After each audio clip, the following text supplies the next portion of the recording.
Hello friends, I have been using this Mi Dashcam for the past 5 months.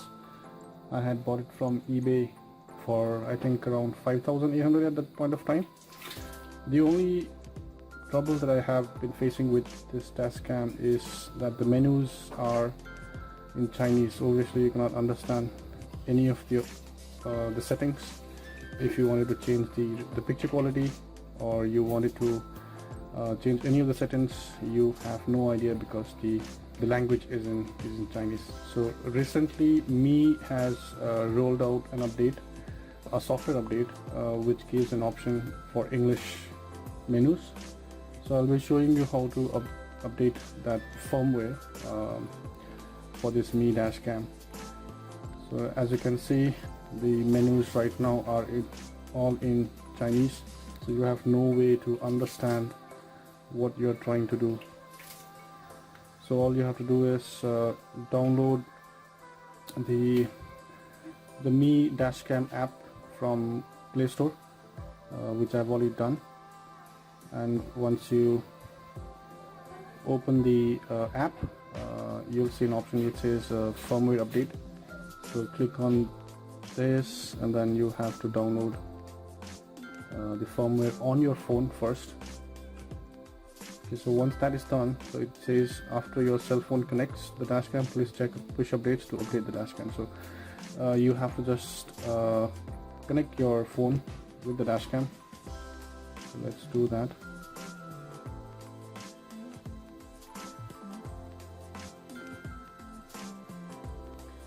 So let me connect the Dashcam to the power bank so that it can start, otherwise the Dashcam doesn't start without a power source. The battery capacity is very low here. It will hardly last you half an hour with the inbuilt battery. So, but when you are connected to your car, then the car supplies the power source, so it keeps on recording. But if you remove the power source, it hardly lasts for half an hour to 45 minutes. Okay, so the Wi-Fi is it's on. I just have to select the network from the available options. Okay, so it's connected. So the Dashcam and my device, my phone is connected. So all you have to do again is open the app and connect your phone with the Dashcam. So now it's connected. So as you can see, if I move around,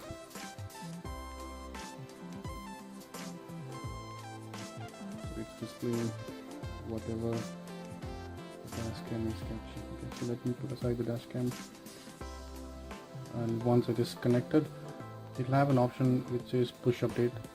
I've already done the update prior to shooting this video, so I am not able to downgrade this to the previous version, the Chinese version, to show you how the upgrade happens. But it's very simple. Download the firmware on the mobile app. Once it is downloaded, connect your Dashcam with your mobile phone, and once it is connected, click on the push update. Once this push update done, it takes around a minute or two for the firmware on the Dashcam to get updated. Once it finishes, it will show a message saying the update is done, but the menu will still be in Chinese, so you can still go ahead and change the language to English. So to do that, you have to go to your settings menu in the Dashcam, and you have to randomly check what option for language it is. So let me just start from the top. This is for Wi-Fi. This one I don't know what it is. This also I don't know what it is. Not sure. Yep, here we go. So this is the language setting option. So all you have to do is select English. Okay, so English is selected here, and click on yes, and there you go. Now the Dashcam UI is in English, so all the settings are in a language that you can understand. So the top one, you want to change Wi-Fi hotspot, you want to change your screen off, you want screen off, so you want your screen off in 30 seconds or 1 minute, or you want to keep it always open, you can do that. G sensor is the sensitivity of the dash cam. You can change it either to low sensitivity, high sensitivity, or you can just put it off. And the next one is video quality. Video quality, I think there is only two options. One is ultra clear and one is normal. I don't know what is the exact resolution, but I'm assuming the ultra clear is a 1080p and the normal is a 720p video recording.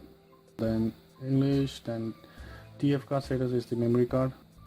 Okay, so then the other option is to format your TF card, your Wi-Fi boot up, your system time, system updates, factory settings, and so on and so forth. You can also set up some of the options through the app, like the dates and G sensor and some basic settings, not all the settings. So once you connect, then it will go to device settings.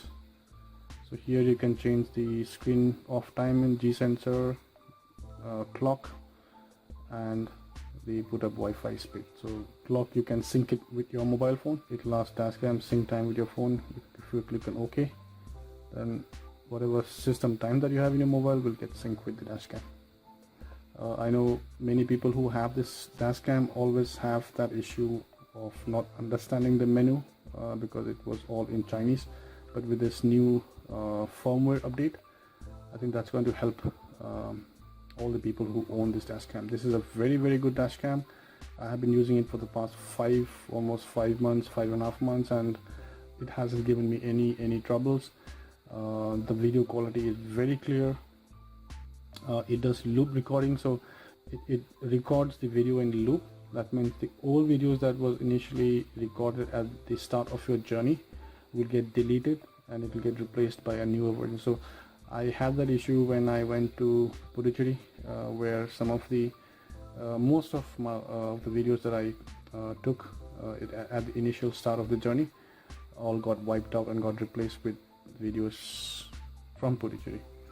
So my suggestion is carry another set of SD card and replace it after about 2.5 hours of recording, so that old footage remains in the old SD card and the new footage gets recorded in the new SD card. So that's the only